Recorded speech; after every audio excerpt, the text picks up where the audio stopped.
నువ్వు తెలుసుకున్నావు.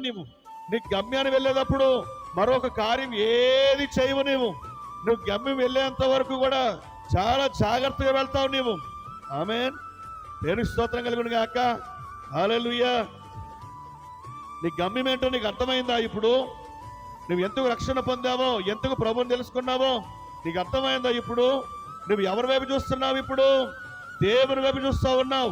నీ గమ్యం ఏమిటి? ఇప్పుడు నీ గమ్యం ఏంటి? డబ్బు సంపాదించడమా, ఉద్యోగాలు సంపాదించడమా, లేకపోతే ఏదో సమకూర్చుకోవాలని నీ ఆలోచన? ఏ క్షణము ఏం జరుగుతుందో నీకు తెలుసా నీకు? నేను స్తోత్రం కలుగును గాక. హల్లెలూయా, హల్లెలూయా. ఈ భూమి మీద చాలా భయంకరమైన కార్యాలు జరుగుతున్నాయి. వింటున్నారా మీరు వార్తల్లో? ఆ నోట ఈ నోట వింటూ ఉంటే ఒళ్ళు జలధరించట్లేదా? మనుషులు ఎలా కూడా ఉంటారా? కడవరి దినాల్లో మనుషుల్లో ఏం చల్లారిపోద్దంట? ప్రేమ చల్లారిపోద్దట. ఆమేన్. ప్రేమ చల్లారిపోయింది ఈరోజు. ప్రేమ ఉందనుకుంటున్నారే కానీ అది నిజమైన ప్రేమ కాదు. అది ఆ ప్రేమ ఇప్పుడు ఏమైపోయిందంటే మనుషుల్లో చల్లారిపోయింది. ఎందుకు మరి? గొడవలు ఎందుకు జరుగుతున్నాయి? దెబ్బలు ఎందుకు జరుగుతున్నాయి? ఒకరినొకరు ఎందుకు చెప్పుకుంటున్నారు?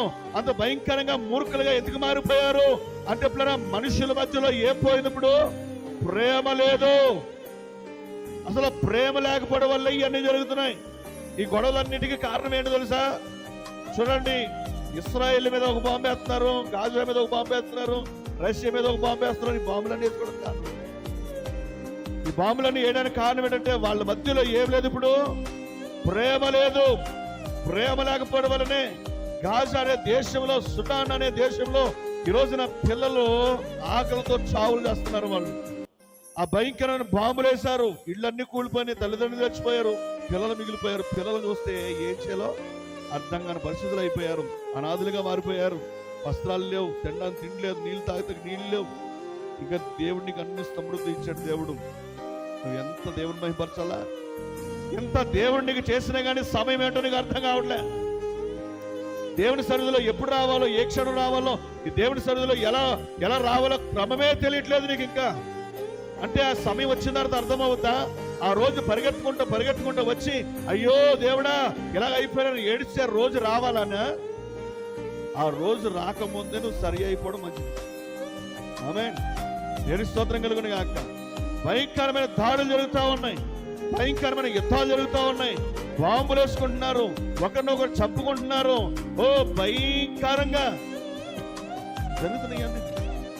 జరుగుతున్నాయి, జరగట్లేదు. ఇది నీ కాలం. ఏది ఈ కాలం? లౌకిక కాలం. ఈ కాలంలో ఉన్న కాలం అంతా ఎలా మోసపూరితమైన కాలం. ఇప్పుడు ఒక ఆయన గుర్రం ఎక్కి